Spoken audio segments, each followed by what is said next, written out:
One American stockholder in 1929 makes a bold move that shatters one more myth about the crash and changes the course of American history. What we know as the greatest stock market calamity in our history wasn't even considered the story of the year in 1929's New York Times. It gave that honor to Admiral Richard Byrd's expedition to the South Pole. As severe as the crash was, almost everyone downplayed it as an adjustment. In the years to come, Americans would have to make a lot of adjustments. That includes everyone who owned stock in 1929, because no investor has the foresight to get out of the market before the bottom falls out. Some see trouble coming and bail out in time. Among them is wealthy Bostonian Joseph Kennedy, the father of JFK. Defying his financial advisors, he sells all his shares in July, 3 months before the crash. Joseph Kennedy, who was one of the canniest speculators around, started to get out as the story goes when he heard his shoe shine man say that he was investing in the market. And Kennedy realized, if amateurs like the guy who shines my shoes are investing in the market, this is a market that's riding for a fall. He was a very shrewd investor, and he did get out before the great crash, which preserved the Kennedy fortune. Had that not happened, who knows? The Kennedy family may not have had the wherewithal to finance a presidential run, and the whole course of American and world history would have taken a different direction. But we all know the direction of history after Wall Street lays its egg. It plunges straight down and throws America into the Great Depression. Not so fast. After the crash, the stock market actually stabilizes, then recovers much of its lost value. By April of 1930, stocks are flying close to where they had before the crash. But then the comeback crumbles.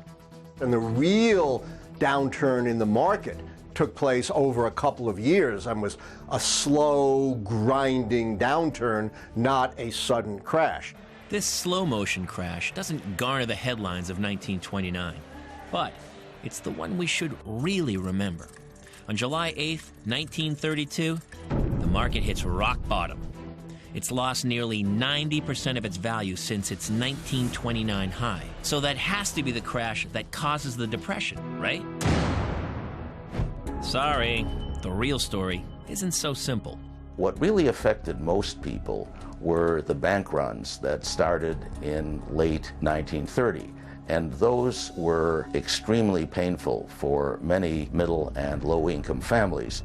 Still, bank failures and the crash go hand in hand. Banks during the 1920s were taking investors' money and playing the stock market. And so when the stock market crashed, banks found themselves unable to pay off their depositors. Depositors learned that, wait a minute, I deposited that money in the bank, I thought it was safe. They went to the bank and discovered the money's not there.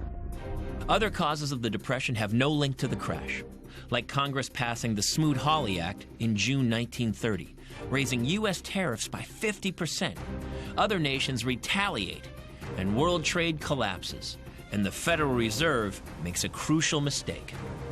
The Federal Reserve allowed the money supply in the United States to shrink dramatically. And as the money supply shrank, deflation set in.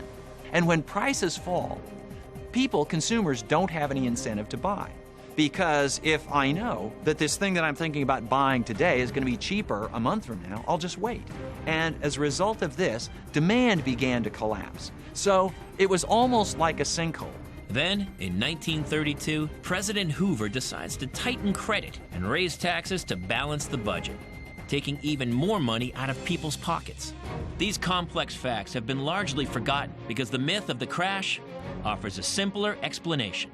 The false view of the stock market crash has persisted because Americans like to focus on something. It's easy to focus on the Great Crash as the cause of the Great Depression. It's a lot tougher to start to think about unregulated stock markets, distribution of wealth, policy decisions by the government. Those are tough things to understand.